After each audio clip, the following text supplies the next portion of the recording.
BDD is an interesting disorder for me because it can be closely combined to OCD, and there's a huge overlap. It's just simply put, for me, a distortion in someone's perception of their body image. Yeah. And it can usually manifest itself mainly predominantly with the face. But in saying that, there's also a bit of an overlap with other eating disorders. So bulimia nervosa and anorexia nervosa, there's a huge component of BDD there as well. But in saying that, there is such a belief system behind it that they believe it on a cognitive level and a physical level. Yeah. If you look at it from a subjective position and an objective position, there's also a distortion in terms of how, when they look at somebody else, they're assuming that that person is judging them based on how they actually see and feel themselves. Yeah. Would you say that it can cause, in someone who has BDD or any kind of body image, you know, issues, problems, whatever you want to call it, that they will judge other people more harshly as well because they have such a kind of high standard of how one should look themselves and others? If you're looking at it from a cognitive analytic perspective, which speaks a lot about different self-states and sort of positions that you find yourself in where you're relating to environments very differently. There is a huge critical component and a judging component as well. So here you have this individual who's judging themselves 24 hours a day. They're starting to believe their belief system so acutely because of how they're reinforcing everything all the time. If you look at how BDD is connected with OCD, there's such an overlap there that with OCD behaviors and BDD behaviors, they both reinforce each other. So it actually just gets worse and worse and worse. Like a vicious cycle. But do you think that, you know, a lot of the things to do with OCD is that continual the repetition, checking, and I know a lot of people who experience BDD do that, you know, continually checking their appearance in the mirror and having to kind of do things over and over again because, you know, wearing makeup, because then they never feel it's quite right. If you look at where the perceptual distortion is, it's largely around the facial for a lot of BDD, or typically BDD patients. Yeah. So much so that you'll get people going for different facelifts, different reconstructive surgeries, different things like that, to try and get some kind of perceptual image of what they really want to be like. But then versus individuals who will cake makeup on an inch thick because they don't want the outside world to actually see what's underlying that. And more often than not, there's actually nothing there. Yeah.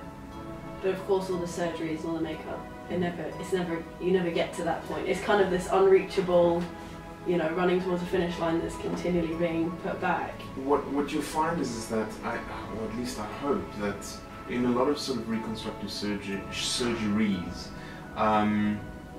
surgeons now start using psychologists more often to double check if there is a BDD component. Because realistically, even with all the reconstructive surgery in the world, nothing is actually going to change. Unless that person starts working on an emotional level and trying to create some kind of cognitive restructuring to change and tackle the way that they're thinking about themselves. Yeah, because it's you know, to everyone else, to the outside world, there's not a problem there physically in the first place. So it's something, you know, coming from within. There's obviously, do you feel that there's always a root, there's always something that's sometimes even unrelated to a physical appearance that is kind of manifesting as this, I hate the way I look? Well, I mean, a term that I use quite often is self-soothing. And you'll find that this type of client group doesn't know how to soothe themselves. They constantly seek reassurance from other people to validate that trusting or mistrust component that they have. Yeah. So when they look in the mirror, and it doesn't matter what this person looks like, they cannot trust themselves enough to actually go, actually, you look fine, there's nothing wrong with you. Yeah. So they're always seeking for that other person to go, actually, there's really nothing wrong with you. And what happens a lot of the time in relationships, let's say for instance it's just a couple that are living together and one person has got BDD, it'll drive the other person to the extent that they actually will want to get out of the relationship. Yeah. Because of the constant reinforcement and needing reassurance all the time. The same can be said with the OCD component. That's why there's such a low. Do you think that, obviously people experience different parts, parts of BDD, that not everyone who has it has exactly the same experience with it and goes through the same thing. But do you think there's any elements of it that are completely universal to everyone with BDD? Universal in what sense? Because hearing about people who have this continual need to look in the mirror or need continual reassurance, in my experience that was never a problem. That was never something that I felt made me feel better about myself. And in fact, looking in the mirror and people continually telling you that you're not ugly and you're not this actually made it worse, because it was almost well, this is what I think, and now not only are you saying this, you're saying I'm wrong, so I think I'm ugly and you're telling me I'm wrong. So it was almost kind of worse. And because then at that point you start challenging your trust in that person. Yes. And actually, yeah, and also that's an interesting example, because in a way I would classify that as a huge sabotage, because if you're looking at the kind of sabotage that you're describing, you're pushing people away, which in a sense, if you're left with all of these thoughts that you're ruminating on day in and day out on your own, what's going to change? You're going to believe that so acutely that eventually you become engulfed in it. The trouble is, it almost felt safer just to be alone, because okay, there wasn't anyone there to make me feel better, but there wasn't anyone there to judge me or have an opinion. That was kind of what emphasised and made everything worse, when I would have to be in a situation with any other humans that I didn't know. So maybe just to help you understand that a little bit better, you're talking about the fundamental fear of others. Yeah. And if you're looking at BDD, OCD, a lot of these types of disorders, fear is the primary component that holds the person in the grip of those two disorders. Yeah. Something that we were doing in CBT as an example is cognitive restructuring. So it's as an example, so it's using a theory A and a theory B belief system, where your theory A belief system is what the BDD is telling you. That's the belief system that you've created. Whereas a theory B belief system would be actually, you're perfectly fine. So it's not delving so much into the thought processes, how we got to that position, more the psychotherapeutic angle. Yeah. It's just really bringing you back to what is the reality of the situation, which is usually the most fearful. Yeah. It is. It's a tough one, because the logical bit of your brain, when you're kind of in a CBT situation, and it makes perfect sense. When you have that, when you take the good thought rather than the one that is the one trying to worm its way in. But sometimes the emotions become so overwhelming when you're out of a session, or you're not in a good place anyway, that it's kind of hard to combat. At that point, what do you think you're doing that is different from when you're in a session? Well, when you're in the session, you're actually actively making the choice to think about it and having control over your thoughts. Okay. Whereas, and you're safe. So there's perfectly safe environment you've created for yourself.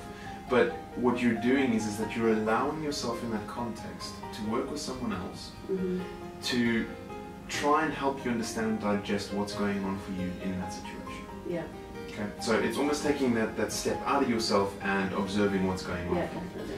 But what usually happens in a lot of relapse prevention cases, if not actually all of them, there's a failure to reinforce everything that you've learned. Yeah. There's a problem with relapse prevention in the sense that what will happen in a course of therapy is you'll deal with the issues. Each week you'll be facing it head on. Yeah. For instance, you know, we could be doing some exposure exercises, taking you out, facing yourself in the mirror, different things like that, where you really are facing that fear. But the problem there is that you're working with someone who's going to be guiding you through the process. And when you leave therapy, usually you're in a better space and a happier space. Yeah. So you start thinking, actually, do I really need to do this anymore? Do I really need to go back to basics? You get a bit sloppy with your, Sure. And it's exactly that. You get very sloppy or complacent with the way that you're living life. So that's when the relapse kicks in. So do you think it's almost, it's kind of an element of actually taking care of yourself and taking the time, rather than just letting everything, you know, kind of run away with you, but actually taking the time for yourself to acknowledge that, okay, this thought is starting to creep in, I'm having this moment, I need to like get it together and actually think about what's happening, rather than just carrying on and, you know, I've done my therapy, I'm fine now, I'm fixed. Absolutely, but I think something that I always try and explain to the clients that I work with is, think about it from a muscle memory perspective. Yeah. If you're a sportsman and I don't know, you're having a tennis stroke that you're battling with, what do? You get a coach to show you the right way how to do that backhand as an example. Yeah. And then the only way that becomes muscle memory is that you have to do at least a minimum of 1,000 times before your body actually recognizes that it's the right stroke. Yeah, that's so nice. exactly, if you think about it, but you can hit a ball 1,000 times in 2 days. Yeah. Or a day if you really were that dedicated to it. But when it comes to our mind being a muscle as well, we don't do the same thing.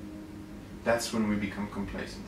So if you're thinking about the times or the amount of times that you're repeating those underlying beliefs, that internal voice, listening to the critical voice all the time, it's over 1,000 times. You're doing this from the second you wake up until the second you go to sleep.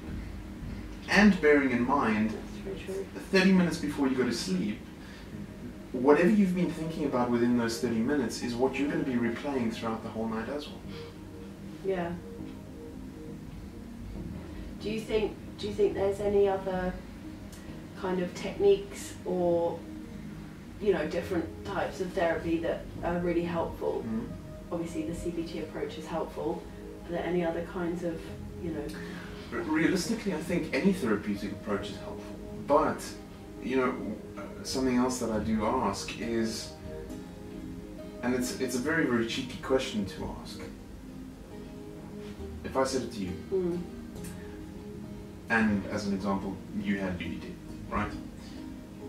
Do you believe 100% that you have done everything in your power to face up to every single fear that you experience on a daily basis in relation to the BDD? No, I'd imagine the answer would be no. And that's the key ingredient, because if you can honestly go to bed every night and actually say, you know what, I've done everything in my power to face every single thing that has scared me, you will overcome it. Realistically, you don't need a therapist to do something like that. Because we have a natural system of fight or flight. So you see a stimulus that scares you, you either fly away or you fight against it. More often than not, we run away. So we react to that sort of anxious little pang as soon as something presents itself as, I don't want to be here, and I run away. Yeah. So if you slowly start conditioning yourself in a different way and actually respond to the anxiety, because we recognize when we're anxious, it becomes a conscious.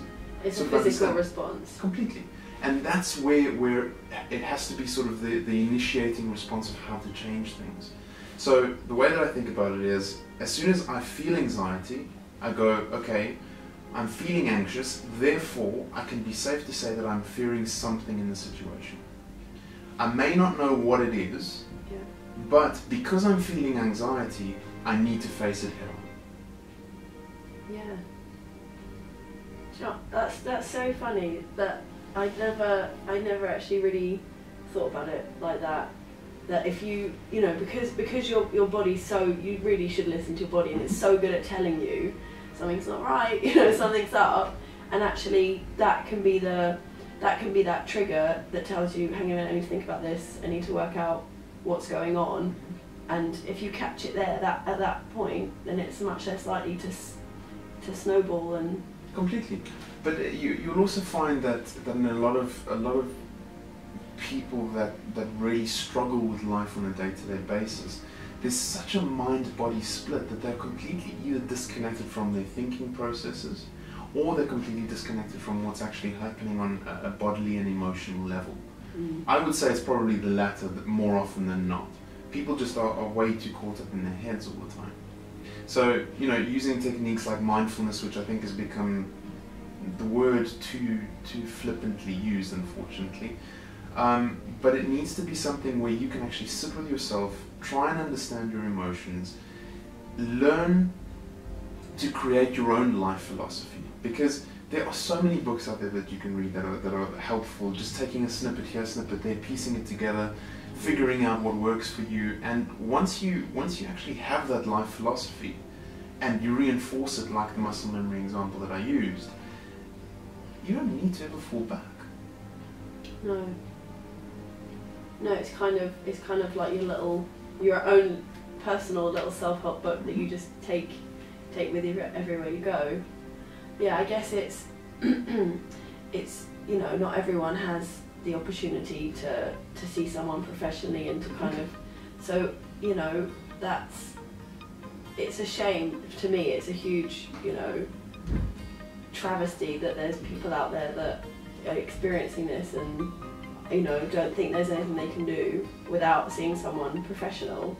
So do you think that just kind of trying to implement these little things every day can really actually make a big difference to someone? I think if someone with BDD or any disorder for that matter had to say to me, Massimo, I can't overcome this because I can't afford a professional.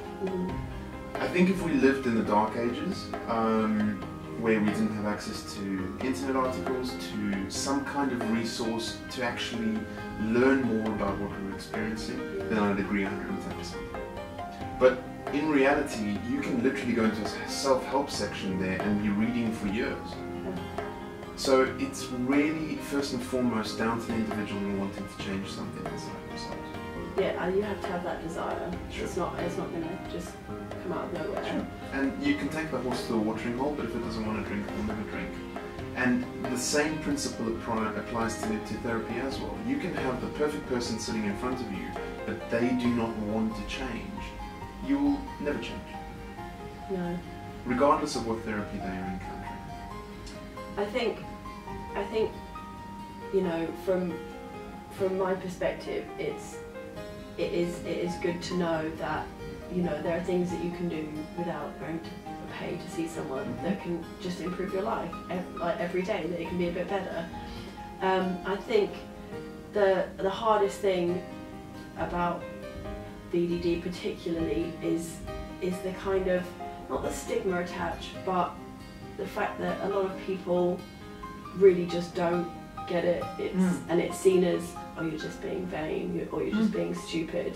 And it's, you know, because it's always continually talked about in the media, fat this, thin this, everything's about how you look. But actually, there's not actually a huge amount out there, you know, to say this is a group of people who struggle so much that sometimes they don't leave the house because they have such a, you know, fear of judgment. Yeah, and I don't know, I kind of feel like, although it's good to, you know, love your body and everyone embrace all shapes and sizes, not everyone has to love them. I don't think it's about looking in the mirror and saying, I'm a beauty queen. I agree. For me, the big aha moment was actually being like, I don't give a shit what I look like, rather than, oh, I look really great. That was the kind of the hugest change for me in my life, rather than... An example I always use is if this individual with BDD was put on a deserted island, no mirrors, no reflective surface, just them on this island, crash landed, no one around, Yeah. what do you think would happen? They'd probably be incredibly happy. Okay, why would they be happy? Because they wouldn't be able to see the thing that they don't like. Okay, that's one. Or is there no one else there? No one's there. Yeah, so there's no one to judge them or Okay. care how they look. I guess the way that I think about it is that if this person is placed on this island, yes, at first they would be afraid of things. They would freak out, they would, try and hold on to all these belief systems and patterns of behavior and things like that. And then 2, 3, 4, a week, day later, what's going to happen? They're going to go into survival mode. I need to find food, I need to find shelter, and that's all that counts. Because that's number one priority. That's it. Your survival, and your survival instinct is going to kick in. Yeah. And that's it. Which I think something like this brings me on to a different topic, because a lot of the time you'll find that one of these individuals is living in a family that really don't understand. Or let's say they do understand. But there's always something that the environments that they place themselves in are doing to reinforce the actual behaviors that are associated with the BDD. Yeah. The way that I think about it is that if you have an equilibrium within your family, so everyone is functioning on the same level, and here you have this person in therapy and they're slowly changing to create a new equilibrium. Right. Okay? Their mindset changes, the way that they relate changes, the way they see themselves change, all these different changes are happening. So they come back into the family, or either they stay in that equilibrium, but what happens in the family environment or the friendship circles or all these different environments, they slowly start pulling them down because there's no changes happening in this base layer. Yeah. So really when I'm working with this kind of individual, it's also helping them learn to educate the people that are closest to them. Their support structures also need to be educated about this. So if I have BDD and I come home and I haven't looked in the mirror today, and my mom looks at me and says, well, you haven't looked in the mirror today. That's the worst thing that she could say. You know, she may be proud of something like that. Yeah. But it's going to put me straight back into that anxious position. So what is it that that person that's going through therapy, or even just working on themselves, can they do to sort of enhance their structures around them to reinforce the good changes that are happening? I think firstly just being as kind of transparent as you're comfortable being with the people closest to you, because it's such a strange thing for people to grasp if they don't have it. It's kind of so alien. So to really sit down and say, you know, this is what I'm experiencing, and this is how it's affecting me in all these ways, because there's so many different areas that it affects your life, and if people aren't really aware of it, they can kind of attribute it to other things. You know, they might get angry at you or annoyed because you don't want to do things.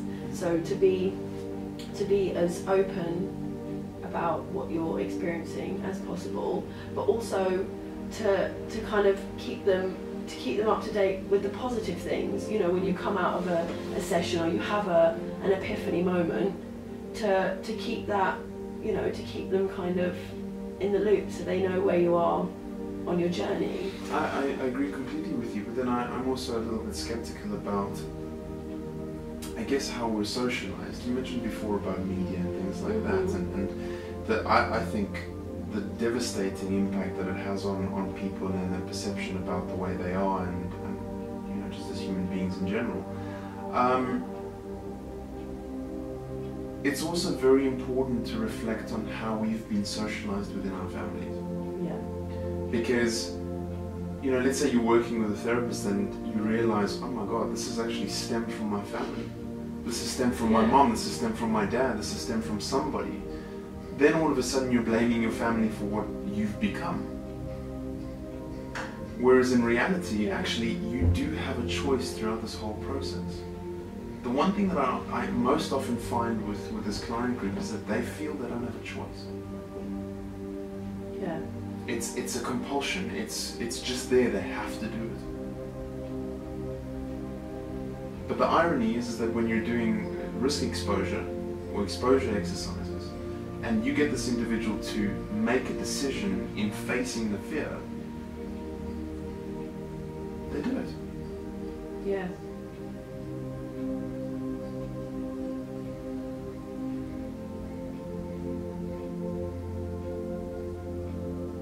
But so okay, so you kind of work out that whatever kind of concerns or parts of your BDD stem from a family member, you know, because that's what you've been brought up with. How do you then combat that, being in therapy and or improving yourself, and then going back into an environment where your mum or dad is still, you know, having the reinforcing. Yeah, basically. Okay. But this goes back to what I was saying about that equilibrium. It's thinking about new and strategic ways, even with your therapist, of how can I communicate this to my family about the changes that are happening within me, so that they're aware of the changes and what is helpful and what isn't helpful. Would you suggest having, you know, part of a session with family members and things like that could be helpful? I mean, an option that I always give whoever I'm working with, let's say for instance there's a difficulty with mom, the dad, even the whole family, is literally bringing them in for the session so as to try and understand how everyone is actually thinking about what's going on. Yeah. And usually there's such a lack of understanding that most people just usually opt out from engaging with it because it frustrates them so much that they've tried to work with convincing this person to see a different way of thinking or feeling, but yet really nothing is sinking in for this person. Yeah. And have you found that those kind of interactions are beneficial for? Well, I think a lot of the time they are, because in any way you're always going to get some kind of insight in terms of how the family environment is either reinforcing it or helping it, and I think once you get a good understanding of how people are relating away from the therapeutic space, it's fantastic. It really adds to the therapy in working with the individual. Yeah, I mean it's clearly a huge factor, because those are the people that you spend, you know, most of your waking hours with, except when you're at school or uni or work or whatever. So kind of making sure everyone is at least on the same page in terms of what's happening and, you know, where you want to be in the future. But I think, you know, even if I'm just thinking about the individual who doesn't have access to a therapist. Yeah. Now, a book that I always recommend, and I think anybody should read it, is The Games People Play. And it looks at how people adopt certain roles within the family environment, inside, you know, any kind of social context, the role that they adopt. And you'll find that even when working with a person in a therapeutic space, they adopt a particular role. That particular role may have a certain set of characteristics that either enhance the BDD or take away from it. Mm. Whereas when they go back into the family environment, what role do they adopt there? And what characteristics does that have for the individual? Okay, yeah, because I guess it's all, you know, it's all great and well in the safety of the therapy room, kind of being able to be more vulnerable or being whatever, and then making progress, and then as soon as you step outside, straight back to, you know, it's more of a just improving yourself as a person, which I guess you can do without the need for therapy. You wanted to achieve greatness in anything, and that's even just living. If you want it as badly as that last breath that you take in, you can get anything you want. There needs to be some kind of relationship with this desire to excel and succeed in life, because if you're looking at BDD, OCD, all these different disorders across the board, we place so much meaning on them that they become the sole purpose of our existence. a common statement Yeah. that I hear with so many people that I work with is, if I get rid of this, what have I got? It becomes your defining thing. Absolutely. Which is so sad hearing something like that, because, you know, if that state of torture, that state of torment that you're living in and day out, there's no relationship of just going, you know, everything will be okay. Just that softness, that care that we can give ourselves. Yeah. It's shocking. And yet this individual has managed to turn something that is terrible, for a better word, into something that is actually meaningful. So do you think that's where a lot of the almost resistance to change comes from? Because the part of them, you know, knows that they can't carry on functioning this way, but then actually the thought of not having it is much scarier than continuing their life with compulsions and obsessions. I mean, one thing that I observed when working in eating disorders unit, where you do very often see a lot of BDD developing, it's usually more of a comorbid disorder. We had a lot of young girls that would come in that were sort of really in the early stages of anorexia, as an example, and their perception wasn't as warped as, let's say, for instance, the people that were in the EDU and struggling with anorexia for 30 odd years. Yeah. Their meaning their attachment to the meaning in the situation was very, very different. So it was far more accessible and a little bit easier to manipulate them out of that situation. Okay. So it hadn't yet become their core belief system in terms of how they perceive themselves, how they judge themselves. In comparison to the person who'd been struggling for 10, 15, 20 years, that was very, very difficult to get out of. Yeah. Well, because if that's how you wake up every day and that's your life, it's kind of like the muscle memory thing. That's just how it is. That's just what you think. And until someone challenges that or says, "Hang on a minute, that's not right," you're just going to carry on that path until it gets to the point where, you know, I guess they become so depressed that something happens, and then that's when they end up in a place where. I mean, one defining component of BDD is the depression factor, where you find that there's a long history of this need of actually ending one's life, which is a little bit different to OCD, where that isn't necessarily there. So the suicidal ideation is very present with someone with BDD. It's a little bit almost the polar opposite, because a lot of people with OCD are trying to avoid the death they think is going to happen if they don't follow these compulsions. So there's that anxiety about death, but it's almost like completely flipped. Completely. It's a very, very good observation. But then it's also a little bit worrying, because if you're looking at different drugs that help in this situation, someone who's got more of a depressive component and taking SSRIs and things like that is going to actually make them even worse.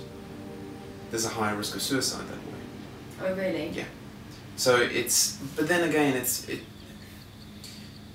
I think if your medication is managed by a very good psychiatrist and you have a great therapeutic team that's working with you, so you have a psychiatrist, a psychologist, and you're working through this process, you can get there. But then equally in the same breath, you know, doing it on your own, you can do it. But that desire has to be so acute to want to change that becomes your purpose in life, to change that. I suppose, you know, I mean, in my opinion, you know, the idea of kind of having to be on drugs to go through the process wouldn't be ideal for me, but I can see how if you don't have that desire to make a change, but it's necessary for you to carry on living, that maybe actually just to have that bit of a push towards wanting it, because you're not going to get anywhere if you don't want it. When I started out my training, I had a psychiatrist that I was working under, and very interesting man, and busy studying and looking at the medical model, and you're coming from a psychological model, and you're going, no, actually I don't believe in drugs and things like that. And he challenged me head on. He said to me, okay, so if you had a patient who was taking 1 tablet a day, and that tablet was changing their life every single day to make them more functional, enjoying life a little bit more, dealing with the world in a different way, you're going to deny that person that drug? He shut me up in one go.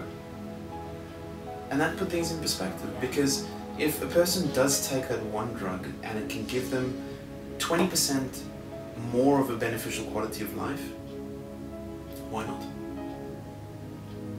Yeah, I guess then I do agree with you, and I'd rather be the person taking the drug being happier, but then I guess the question is that really real though? Is that it's real for you, it's real in your experience, but it's almost like you don't know if it would be more real if you didn't, if you tried it without. Do you know what I mean? I understand exactly where you're coming from, but I think this is a decision that needs to be made not as the solution to what you're going through. I think if you're going into taking antidepressants or whatever you want to take as this is going to solve my life, I think it's a very, very wrong angle to see it from. Realistically, the work needs to be done in the therapeutic room or therapeutically with yourself, and you're working on it on a daily basis. Yeah. But then it's, if someone was going to say to me, Massimo, give me advice in terms of what I should do in terms of whatever disorder, doesn't matter what it is. Yoga, very important. So there's the physical component. Yeah. It's learning how to breathe, it's learning how to be mindful, it's learning how to be in touch with your body. Trying to at least give yourself 30 minutes to an hour every single day on personal development. What kind of things would that include? It's reading new different techniques in psychology.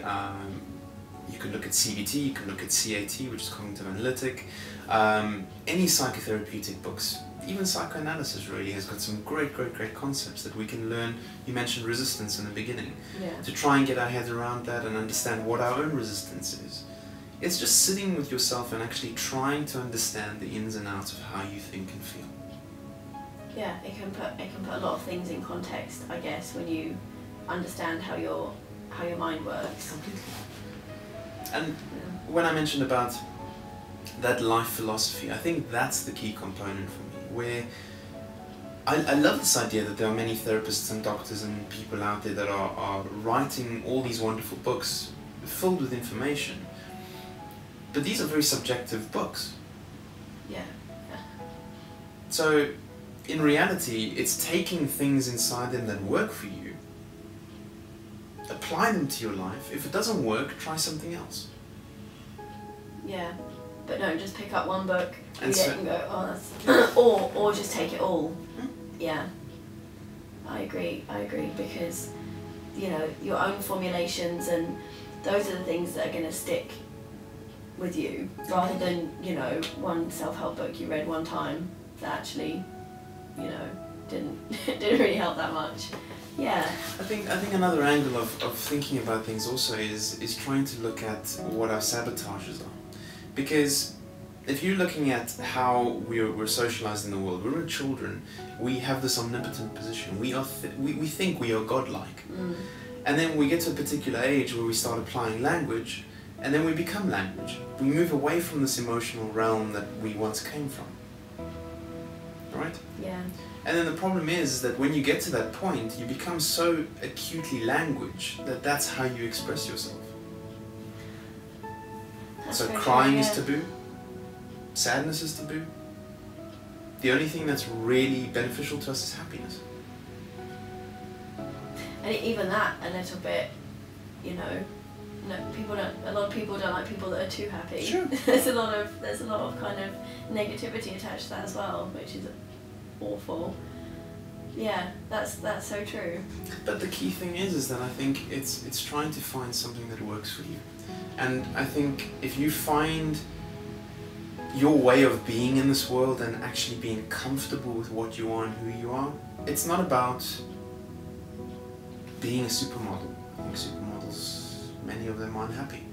And it's not about the physicality, it's about you being comfortable in your body,